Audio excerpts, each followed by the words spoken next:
म तपाईहरुलाई spicy chicken gravy बनाएर देखाउने छु।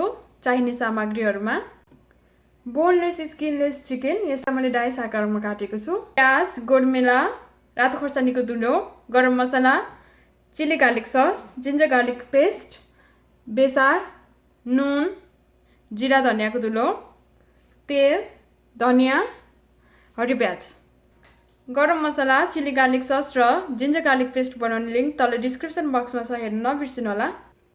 मासु यो प्यानमा बनाउन जाँदैछु। भाडा तात्यो, तेल, भाडा तात्यो, यो बेसार राखेर प्याज हाल्दिहालौं, मजाले चलाऊ। नुन पनि राख्दियौ सबै। प्याजलाई 2 मिनेटसम्म चलाउँदै भुटौं।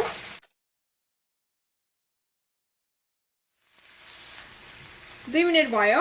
अब यो जिन्जर गार्लिक पेस्ट, अब चिकन पनि राखिहालौं, मजाले चलाऊ। 1 मिनेटसम्म यतिकै नछोपी पकाऊ।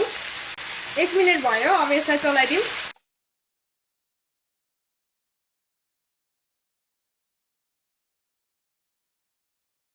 अब यसलाई फेरि 1 मिनेटसम्म यतिकै पकाऊ। 1 मिनेट भयो। अब यो जिरा धनिया पाउडर हालौं, खोर्सानी पनि हालौं। अब यसलाई मजाले चलाइदिउँ।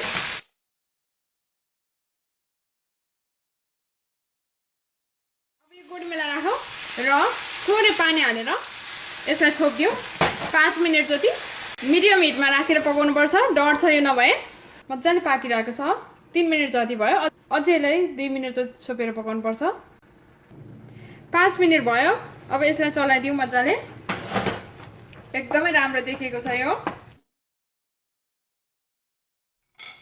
अब चिली गार्लिक सस पनि राख्दियौ। अब फेरि 5 मिनेट जति छोप्दियौ।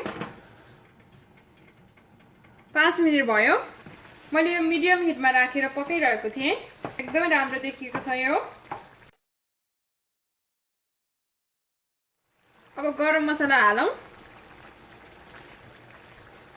प्याज पनि सबै हालौं। आगो बढाइदिउँ। बोनलेस स्किनलेस भएको भएर यसलाई धेरै पकाउनु पर्दैन।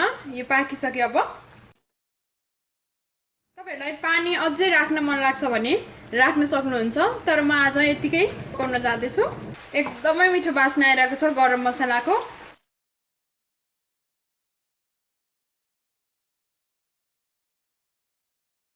अब आधी धनिया राखौं। यसलाई पनि चलाइदिउँ।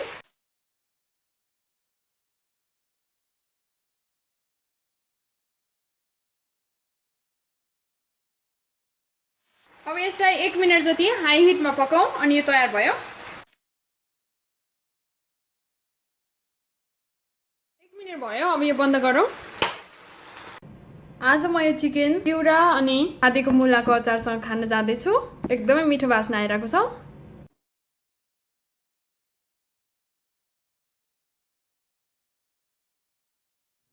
अब यो धनियालाई पनि माथिबाट सजाऊ।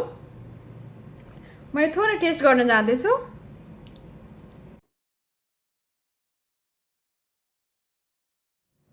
एकदमै मिठो छ यो।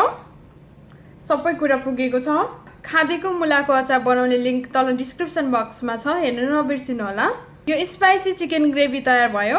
तपाईहरु पनि बनाएर खानु होला अनि कस्तो भयो कमेन्ट गर्न नबिर्सिनु होला।